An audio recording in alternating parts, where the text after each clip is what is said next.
nuestro hospital de clínicas, que hoy está tan venido abajo, ¿no? Bueno, de eso del primer comité de ética es de lo que tenemos que hablar, ¿no? Porque tiene que ver con los ensayos no autorizados que se han estado haciendo en los últimos tiempos, ¿no? Exactamente, a mí me sorprendió muchísimo y por eso es el objeto principal de este programa. Y me enteré, mire, a través de la resolución 116 del 2007 de la Defensoría del Pueblo, es decir, suya, que allí en el hospital de clínicas se hacían ensayos no autorizados sobre pacientes. ¿Cómo puede ser? Bueno, yo le debo decir que nosotros nos involucramos en esto, no en el hospital de clínica puntualmente, sino en lo que tenía que ver con las investigaciones que se hacían sobre seres humanos en la Argentina en el año 2003, con un tema que tenía que ver con oncológicos. Y en aquel momento hicimos un gran informe con algunos cuestionamientos a la ANMAT, que prácticamente no hacía los controles adecuados. Eso tuvo que ver con una focalización de un tema que fue oncológico y un tema que se daba en el Hospital Infantil de Córdoba, que lo traigo a colación porque ese mismo modelo es el que se ha replicado en Santiago del Estero, sobre lo que hay una denuncia el viernes. Vacunas. El mismo modelo que se aplicó y que se dejó de aplicar a través de la intervención nuestra y de otras intervenciones en el Hospital Infantil de Córdoba en el año 2004. A ver, para que se entienda, el doctor Mondino lo que nos está contando es que se estaba experimentando con vacunas sobre chicos, vacunas no autorizadas, y estos ensayos son realizados por laboratorios extranjeros en nuestro país sin los debidos controles. Y que esto quede claro, sin estos ensayos clínicos la ciencia no avanzaría. Entonces está muy bien que se realicen, como en otras partes del mundo, pero con el debido respeto a los pacientes y la autorización de la autoridad sanitaria. Argentina está muy bien calificada en materia de investigaciones médicas en el mundo. Por lo tanto, creo que una de las cuestiones que hay que defender son los procedimientos, porque ese bagaje académico y esa consideración internacional hay que mantenerla. Lo que hay que seguir son los protocolos. Y los protocolos tienen una cuestión fundamental, que es la información al paciente. Es decir, ninguna fase de experimentación de ningún tipo, sea para medicamentos o sea para la combinación, que es el caso que se estaba dando en el Centro de Medicina Nuclear del Hospital de Clínicas, al que hacemos referencia, donde se intentaba con un antibiótico hacer un radioactivo, es decir, un radiofármaco, que es decir, llevar un antibiótico y probar que ese antibiótico podía llegar a un lugar óseo en el cual había una infección. Eso, digamos, es una nueva experimentación que debe tener la autorización primero de la autoridad, que debe estar seguido por un comité de ética del instituto que se realiza, que además debe pedir la autorización de quién lo va a hacer. En este caso era más grave porque los que tenían que pedir la autorización era la Comisión Nacional de Energía Atómica, que era un poco la que financiaba el proyecto junto con una universidad de Barcelona. Todo esto no se realizó. Es decir, que había muchos pacientes que tomaban ese tipo de antibióticos y que se predisponían a esos estudios creyendo que era un tratamiento médico, porque era muy confuso inclusive la autorización. Las autorizaciones se hacían con, bueno, se tomaban de testigo a mismo personal que trabajaba en el centro médico nuclear, es decir, y es muy claro la protocolización, no se debe dejar o no pueden ser testigos de esto quienes están involucrados. ¿Sabe que lo que estamos viendo en los plasmas como imágenes de apoyo es justamente el lugar donde se realizaban estos ensayos sin la debida autorización?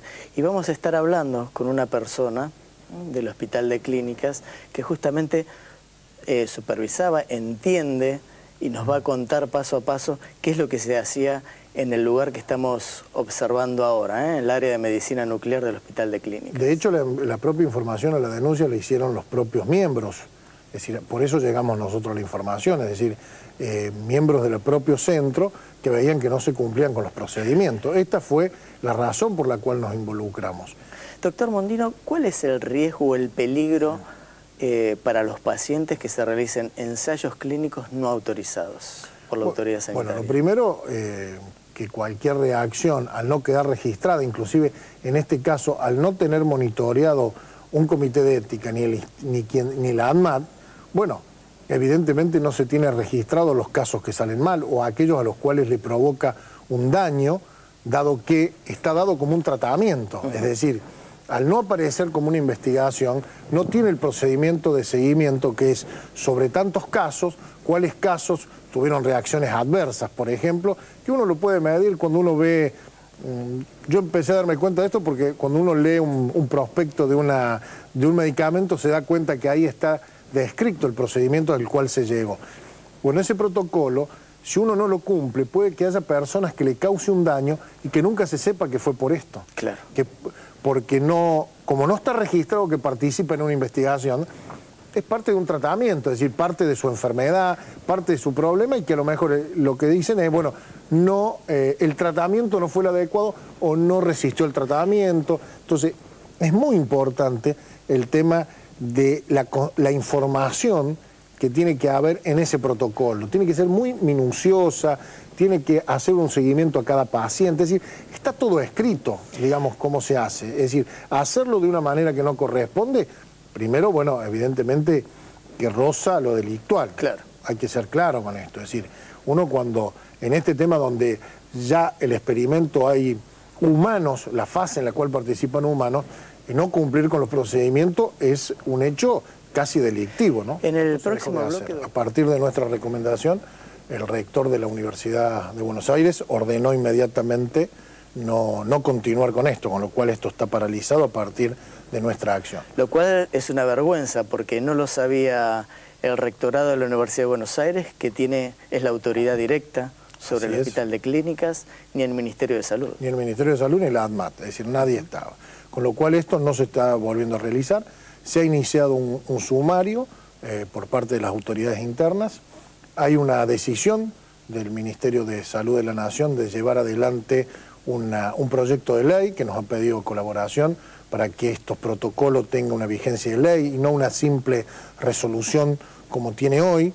Es decir, es muy importante que estos protocolos terminen siendo una ley, porque eso también le da una jerarquía distinta, no solo para esto, que de alguna manera se ha dado en una institución pública con todo lo que hemos conocido, sino también por los desarrollos que se hacen en algunas instituciones privadas, como bien lo decía usted, financiadas por laboratorios. Y lo otro, sí, esto tiene carácter judicial porque hemos hecho la denuncia como correspondía ante el procurador, que ha designado un fiscal que es el que está llevando la causa y el que ha comenzado a pedir informes. Y el dinero que los mismos laboratorios privados muchas veces dan para que se solvente la investigación, queda en el bolsillo de los profesionales porque no blanquean la situación con el hospital.